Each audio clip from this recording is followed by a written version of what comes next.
నిత్యం మాటల తూటాలతో ప్రత్యర్థులపై విరుచుకుపడే జేసీ ప్రభాకర్ రెడ్డి మళ్లీ యాక్టివ్ అయ్యారు. ఎన్నికల అనంతరం సైలెంట్ గా మీడియాకు దూరంగా ఉంటూ వచ్చిన జేసీ ప్రత్యర్థులపై శివాలెత్తుతున్నారు. వైసీపీ పాలనలో రాష్ట్రంలోనే అత్యధిక కేసులు ఎదుర్కొన్న ప్రభాకర్ రెడ్డి ఇప్పుడు ప్రతిపక్ష పార్టీపై పోరుబాట సాగించారు. ప్రత్యర్థులతో పాటు సొంత పార్టీ నేతలపైన పలు సందర్భాల్లో ఆయన చేసిన వ్యాఖ్యలు మంటలు రాజేస్తున్నాయి. ప్రభుత్వం ఏర్పడి 6 నెలలు పూర్తవుతున్న నేపథ్యంలో ప్రత్యర్థులపై తనదైన యాస భాషలతో ఘాటైన విమర్శలు చేస్తున్నారు. ఇంతకీ జేసీ వ్యూహం ఏంటి?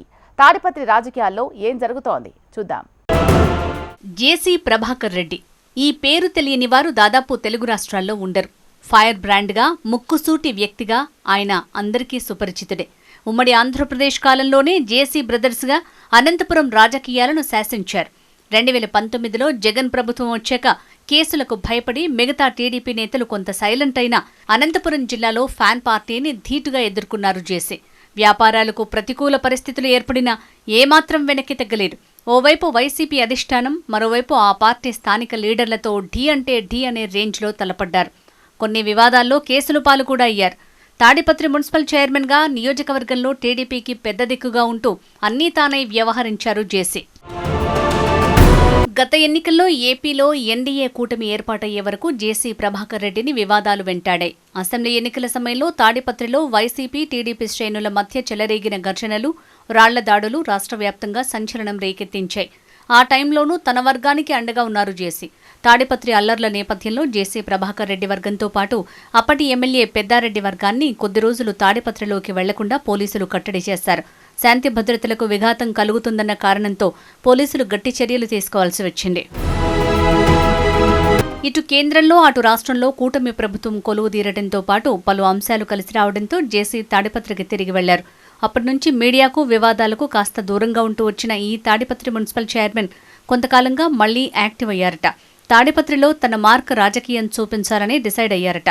టెండర్లలో మద్యం దుకాణాలు దక్కించుకున్న వారు తాడిపత్రి అభివృద్ధికి కట్టుబడాలని బహిరంగంగానే ప్రకటన చేశారు. కడప జిల్లాలోని ఆర్టీపీపీ నుంచి సిమెంట్ పరిశ్రమలకు బూడిద తరలింపు విషయంలో జమ్మలమడుగు, తాడిపత్రి నేతల మధ్య నెలకొన్న వివాదానికి జేసీ చరమగీతం పాడుతున్నట్లు ఇటీవల ప్రకటించారు. పనిలో పనిగా అల్ట్రాటెక్ సిమెంట్ యాజమాన్యానికి బహిరంగ క్షమాపణలు చెప్తూ తానేంటో వివరించారు. ముందు నుంచి ఫ్లై యాష్ తరలింపునకు తాడిపత్రి వాసులకు పర్మిషన్ ఉందని, తమ లారీల్ని ఆర్టీపీపీ వద్ద ఆపడంతో పాటు అద్దాలు పగలగొట్టారని తెలిపారు. వివాదంపై 2 జిల్లాల ఎస్పీలతో పాటు రాయలసీమలోని డీఐజీలకు, డీజీపీలకు అందరికీ లేఖలు రాశారని మండిపడ్డారు. తమకు న్యాయం జరగకపోయినా కుటుంబ సభ్యుల ఒత్తిడి, అల్ట్రాటెక్ సిమెంట్ పరిశ్రమపై ఆధారపడి జీవనం సాగిస్తున్న వారి కోసం తాను వివాదాన్ని పట్టించుకోవడం లేదని చెప్పారు జేసీ. గత ప్రభుత్వం హయాంలో తాము అన్ని విధాలుగా ఇబ్బందులు ఎదుర్కొన్నామని, తన కుటుంబ సభ్యులు సైతం బాధలు పడ్డారని ఆవేదన వ్యక్తం చేశారు జేసీ ప్రభాకర్ రెడ్డి. తన ఫిర్యాదులపై ఎందుకు చర్యలు తీసుకోవటం లేదని అధికారుల తీరును మరోమారు ఆక్షేపించారు.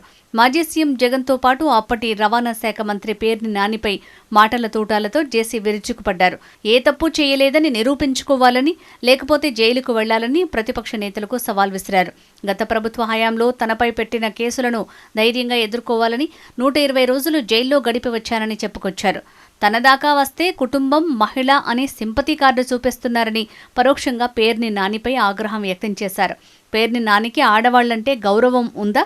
మా మీద కేసులు పెట్టినప్పుడు మా ఇంట్లో ఆడవాళ్లు గుర్తుకు రాలేదా అని ప్రశ్నించారు. గతంలో తనతో పాటు పవన్ కళ్యాణ్, చంద్రబాబు కుటుంబాలను బాధించినప్పుడు ఇవి కనిపించలేదా అంటూ పరుష పదజాలంతో దూషణలకు దిగారు. బయట కనిపించని చంద్రబాబు సతీమణి భువనేశ్వరి రోడ్డెక్కాల్సి వచ్చిందని, పవన్ కళ్యాణ్ లీగల్గా పెళ్లిళ్లు చేసుకుంటే అనరాని మాటలన్నారని ఆందోళన వ్యక్తం చేశారు.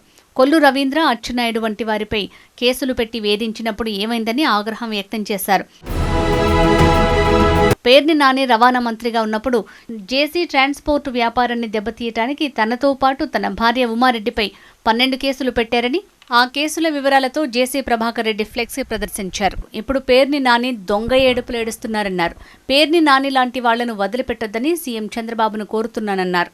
తప్పు చేయకున్నా తనపై తప్పుడు కేసులు పెట్టి వేధించారని, గత సర్కార్ కక్ష సాధింపు చర్యలపై మండిపడ్డారు జేసీ. మరోమారు పేర్ని నాని వంటి వారు మీడియాలో కనిపిస్తే వ్యక్తిగత చరిత్ర వివరించాల్సి వస్తుందని హెచ్చరించారు. ప్రభుత్వానికి వ్యతిరేకంగా వైసీపీ ఆందోళనలు చేస్తే కార్యకర్తలతో పాటు తాము రోడ్లపైకి రావాల్సి వస్తుందని హెచ్చరిస్తున్నారు. చూడాలి, భవిష్యత్తులో పక్కా లెక్కలతో ఎప్పటికప్పుడు ప్రత్యర్థుల చిట్టా విప్పుతూ మీడియాలో ఎండగడతారో లేక తనపై కేసులు పెట్టిన అధికారులు నేతలపై న్యాయ పోరాటం చేస్తారో అన్నది.